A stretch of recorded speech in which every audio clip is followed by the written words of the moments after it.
Bismillahirrahmanirrahim. Today our topic is about nervous coordination for class 2nd year biology. First we discuss about the learning objective. In this chapter we want to study about the nervous coordination, in which we discuss about the parts of nervous coordination and types of receptors. First we discuss about the nervous coordination. The nervous coordination can be defined as the system in our body which communicate different parts of the body for the response of a particular stimulus. अगर हमारी body जो है वो क्या करे, जो coordinate करे different body parts को किसी भी पर्टिकुलर स्टिमुलस के लिए, पर्टिकुलर स्टिमुलस से मुराद कोई भी आपके पास ऐसे इन्वायरमेंट आप समझिए कि जिसको डिटेक्ट कर सकता है हमारा बॉडी सिस्टम, उसके नतीजे में क्या करे, वो रिस्पॉन्ड करे और अपनी बॉडी के जो डिफरेंट पार्ट्स हैं उसमें उसे कोऑर्डिनेट करे और उसके मुताबिक क्या है जो है बॉडी रिस्पॉन्ड करे। ऐसे सिस्टम को हम क्या बोलेंगे, नर्वस कोऑर्डिनेशन। तो नर्वस कोऑर्डिनेशन को हम कैसे डिफाइन कर सकते हैं, the system of a body that provide coordination through electric signals among different body parts in the response of particular stimulus। जो इसका मतलब क्या हुआ कि हमारी बॉडी के अंदर ऐसा सिस्टम मौजूद है जो डिफरेंट बॉडी पार्ट्स को क्या करेगा, कोऑर्डिनेट करेगा, अरेंज करेगा, उसको एक जो है स्पेसिफिक पैटर्न में जो है हमारे पास रिस्पॉन्ड आएगा फॉर अ पर्टिकुलर स्टिमुलस। जो भी हमारी इन्वायरमेंट है, जो इंटरनल भी हो सकती है, एक्सटर्नल इन्वायरमेंट, जिसको हम डिटेक्ट करें चीज़ को, उसके खिलाफ जो रिस्पॉन्ड होगा वो कोऑर्डिनेटेड मतलब अरेंज्ड मैनर में होगा। ऐसे सिस्टम को हम नर्वस कोऑर्डिनेशन कहते हैं। और जो नर्वस कोऑर्डिनेशन होता है वो बेसिकली क्या है, थ्रू इलेक्ट्रिकल सिग्नल से मुराद नर्व्स इम्पल्स हैं, थ्रू नर्व इम्पल्स जनरेट होती हैं और डिफरेंट बॉडी पार्ट्स में क्या को कोऑर्डिनेट करती हैं और which respond towards the particular or specific stimulus, और जिसकी वजह से जो है वो पर्टिकुलर स्टिमुलस या स्पेसिफिक स्टिमुलस के मुताबिक जो है वो रिस्पॉन्ड करेंगी। अब स्टिमुलस से क्या मुराद है, stimulus can be defined as any detectable change in external और internal environment is called stimulus. कोई भी ऐसी चेंज जो एक्सटर्नल भी हो सकती है, इंटरनल भी हो सकती है और जो डिटेक्टेबल हो, इसको हम क्या कहेंगे, stimulus. For example heat, cold, warm. अगर ये एक्सटर्नल एनवायरनमेंट में हमारे पास अगर टेम्परेचर ज़्यादा हो जाता है तो क्या होगा, हमारी बॉडी जो है उसके मुताबिक रिस्पॉन्ड करेगी और उसकी वजह से क्या होगा, जो हमारी स्किन है उसमें से आपको पता है कि हमारी बॉडी जब रिस्पॉन्ड कर रही है, अगर हीट महसूस कर रही है तो हमारी जो स्किन से क्या है स्वीटिंग, वो हाइपोथैलेमस के पास जो है वो मैसेज कन्वे हो जाएगा और उसके मुताबिक क्या स्वीट ग्लैंड्स हमारी बॉडी में से जो हैं वो क्या करेंगे, स्वीट को प्रोड्यूस करेंगे, पसीने को प्रोड्यूस करेंगे। इसी तरह अगर हम हॉट ऑब्जेक्ट को टच करते हैं तो फ़ौरन हमारे क्या होते हैं, जो हमारे स्किन के सेल्स हैं वो ब्रेन तक मैसेज जो है थ्रू इलेक्ट्रिक सिग्नल्स क्या है, नर्व इम्पल्स ब्रेन तक कन्वे होंगी और जिसकी वजह से क्या होगा, जो हमारी बॉडी जो है उसके मुताबिक रिस्पॉन्ड करेगी और वो जो आपने जो भी गर्म चीज़ की तरफ जो आगा हाथ लगाए जो भी है उससे फ़ौरन हाथ जो है वो पीछे कर दिया जाएगा। तो ये जो है ऐसे सिस्टम को हम क्या बोलते हैं, नर्वस कोऑर्डिनेशन। और इसमें क्या होता है, एनी डिटेक्टेबल चेंज। अब इसमें स्टिमुलस जो भी आपके पास जब नर्वस कोऑर्डिनेशन हो रही होती है तो उसमें क्या है, स्टिमुलस जो है वो क्या है, आप जब भी आप किसी भी चेंज को डिटेक्ट करेंगे उसके मुताबिक आपका नर्वस सिस्टम जो है वो कोऑर्डिनेट करेगा और उसके मुताबिक आपके डिफरेंट बॉडी पार्ट्स रिस्पॉन्ड करेंगे और इस सारे सिस्टम को हम क्या कहेंगे, नर्वस कोऑर्डिनेशन। अब नर्वस कोऑर्डिनेशन के बेसिक 3 पार्ट्स हैं, रिसेप्टर, इफेक्टर्स एंड कोऑर्डिनेटर्स। अब वन बाय वन हम डिस्कस करते हैं। रिसेप्टर्स क्या है, receptors are those parts of living organism which can detect a particular stimulus. वो लिविंग ऑर्गेनिज्म का पार्ट जो पर्टिकुलर स्टिमुलस को क्या करे, डिटेक्ट करे, उसे हम क्या कहते हैं, रिसेप्टर। ये सेल भी हो सकता है, टिश्यू भी हो सकता है, ऑर्गन भी हो सकता है एंड ऑर्गन सिस्टम, जिससे मराद ये कि पूरा का पूरा जो है इंडिविजुअल उसको क्या करेगा, उस पर्टिकुलर स्टिमुलस को डिटेक्ट करेगा। इसी तरह फैक्टर क्या है, these those parts of the living organism which can show a response to a stimulus, जो आपका पर्टिकुलर स्टिमुलस है उसके खिलाफ जो एक्शन प्रोड्यूस होता है, वो जो एक्शन प्रोड्यूस करेंगे उनको क्या बोलेंगे, इफेक्टर्स। और आपकी हमारी बॉडी के अंदर muscles and glands are our major principal effectors, ये हमारे जो हैं वो मेजर प्रिंसिपल इफेक्टर्स हैं, जिनसे क्या है कि हमारी बॉडी रिस्पॉन्ड करती है to a particular stimulus. Coordinator की बात की जाए तो कोऑर्डिनेटर क्या है, those part of living organism which analyse a particular stimulus take a decision and convey order to the effectors. अब ये हमारी बॉडी का वो पार्ट है जो क्या करेगा, डिसीजन लेगा, एनालाइज करेगा नर्व इम्पल्स को, जो इलेक्ट्रिक इम्पल्सेस जो सिग्नल्स प्रोड्यूस हो रहे हैं, और उसके मुताबिक क्या है ऑर्डर कन्वे करेगा टू द फैक्टर्स। और हमारी बॉडी के अंदर ब्रेन और spinal cord are the coordinators and which form the central nervous system. और जो हमारी बॉडी में ब्रेन और स्पाइनल कॉर्ड है वो हमारे कोऑर्डिनेटर्स हैं, और ये हमारी बॉडी में सेंट्रल नर्वस सिस्टम बना रहे हैं, जिनसे क्या है कि हमारी बॉडी के जो है नर्व इम्पल्स जो है वो ट्रैवल होती है, और यही मैसेज को कन्वे करके फैक्टर तक क्या है लेके जाते हैं मैसेज को, और फैक्टर जो है इनके मुताबिक वर्क करेगा, जो ये ऑर्डर करेंगे उसके मुताबिक हमारे फैक्टर्स काम करेंगे। और हमारी बॉडी के अंदर जो कोऑर्डिनेटर्स हैं वो ब्रेन और स्पाइनल कॉर्ड है।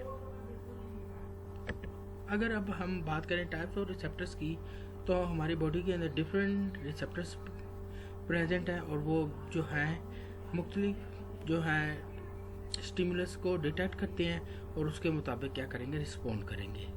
अगर हम पहले बात करें तो फोटो रिसेप्टर की, तो फोटो रिसेप्टर से का मतलब है कि स्टिमुलस ऑफ लाइट, जो लाइट को डिटेक्ट करे और उसके मुताबिक रिस्पॉन्ड करे। तो हमारी बॉडी के अंदर जो फोटो रिसेप्टर्स हैं वो आइज़ हैं। Eyes is a photo receptor in animals, मतलब हमारी जो आँखें हैं वो फोटो रिसेप्टर मतलब लाइट को डिटेक्ट करती है। कीमो रिसेप्टर जो केमिकल को डिटेक्ट करें। एपिथेलियल सेल्स इन नोज, जो एपिथेलियल सेल्स हैं नोज में, वो क्या है, आपके कीमो रिसेप्टर हैं। टेस्ट बर्ड्स जो आपकी टंग में मौजूद हैं वो क्या है कि आपके कीमो रिसेप्टर्स हैं। Mechano receptor any mechanical stimulus, इसका मतलब ये है कि जो प्रेशर या टच को, जो भी फिजिकल चेंज हो रही है, जो प्रेशर या टच को क्या करे, महसूस करे, वो जो है उनको हम क्या कहलाएंगे, mechanoreceptor. Over skin is a principal mechanoreceptor, जो हमारी स्किन है वो क्या है, मैकेनो रिसेप्टर्स है। इसके बाद आ गया thermo receptor, stimulus of heat और टेम्परेचर, जो हीट और टेम्परेचर को क्या करें, आपकी जो है वो टेम्परेचर और हीट को डिटेक्ट कर रही है, उसे हम थर्मो रिसेप्टर्स कहेंगे। जो हमारे हाइपोथैलेमस है, जो ब्रेन का पार्ट है, उसको जो है बेसिकली क्या है, सेल्स ऑफ हाइपोथैलेमस ये डिटेक्ट करता है टेम्परेचर को, और बॉडी टेम्परेचर को जो है ना ये थर्मोस्टेट का काम करता है, टेम्परेचर को कोऑर्डिनेट करता है तो हाइपोथैलेमस। और इसी तरह आपके पास जो स्किन है वो भी टेम्परेचर और हीट को डिटेक्ट करती है।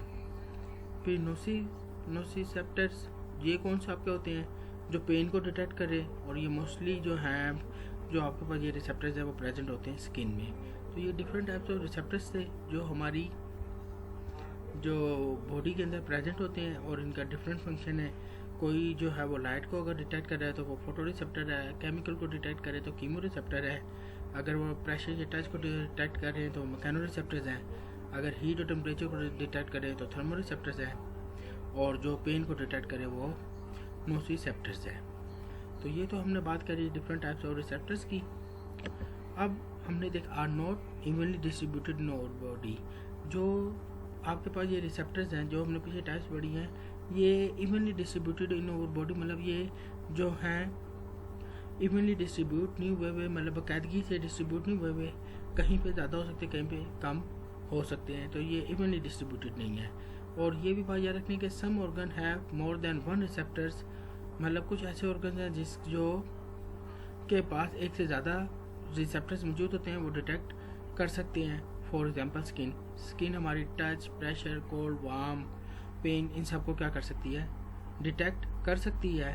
तो ये भी आपने बात याद रखनी है कि ये जितने जो आपके पास है ये रिसेप्टर्स हैं, ये इवनली डिस्ट्रीब्यूटेड नहीं है, मतलब ये कंटिन्यूस पैटर्न पे डिस्ट्रीब्यूट नहीं हुए हुए कि ये कहीं पे ज़्यादा कहीं पे कम मौजूद हैं। और आपने ये भी बात याद रखनी है कि जो कुछ हमारे पास ऐसे ऑर्गन्स मौजूद हैं जिनके पास एक से ज़्यादा रिसेप्टर्स मौजूद होते हैं, जी फॉर एग्जांपल स्किन, जिसकी एग्जाम्पल स्किन है, जैसे टच को भी डिटेक्ट कर सकती है, प्रेशर को, कोल्ड को, वार्म को और पेन को डिटेक्ट कर सकती है।